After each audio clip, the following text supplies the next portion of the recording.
Well, let me just say, Aaron, it has to be higher, as you know, you and Robert, because of the ordinance that was passed last year to spend more for retirement for our employees, and this is an attempt, of course, to get us our unfunded liability down.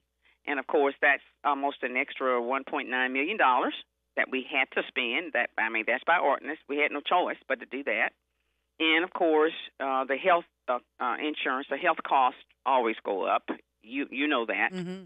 And of course, we needed to address patrol cars for our police officers, and we're spending $3.5 million on that. However, we are going to have a certificate of indebtedness for that, but we still had to do that, and we needed to buy some more solid waste or packer trucks to help us make sure that we can keep our sanitation department going and get our street maintained, our streets and so forth and so on. So we had no choice. And then we're looking, of course, at those employees who were making less than $10 an hour, trying to make sure that we're being fair with them.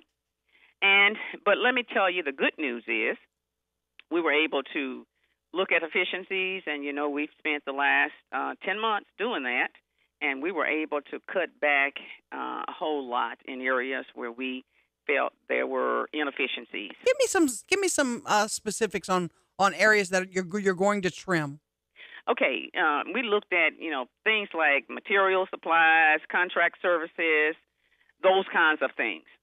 We were contracting a lot of services, Aaron and Robert, and of course, we're now able to bring some of that in-house with our new city attorney. He's been able to really, and through the risk management part of it, he's been really able to go after, I think more oversight, accountability. We restructured that entire department for the city attorney's office, and the first 6 months we saved $320,000 there.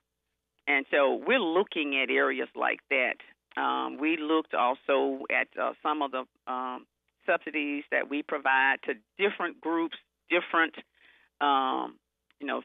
areas that like Sportran. We really could not continue to put in more funding there, the MPC, the Golf Community Development Fund, and the list goes on. Ms. Ollie, pardon me, you had said earlier in the interview, you said we had, as far as budget increases and purchases, you said there were a lot of things we had to.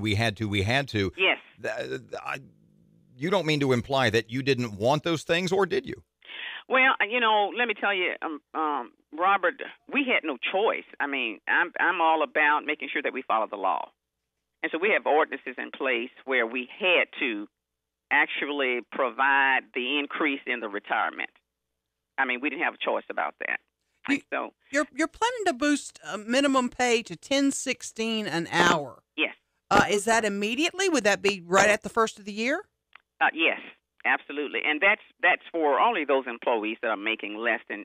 We've got employees, Aaron, making $8.64 an hour. And, you can't support a family on that. Well, when you raise that salary, don't those who make a little bit more than them, don't they want to see more money too? So absolutely. And what we're doing is we're looking down the road to see how we can also, do something for those employees also. But right now, we feel like the ones who are the ones who are making that kind of money, we really are not being fair to those people. So we got to start someplace, Aaron. And we needed to start there, and then we'll look at how we're going to boost other employees. And, we're trying to be fair to everybody, but the ones that are the neediest are the ones that we had to start with first.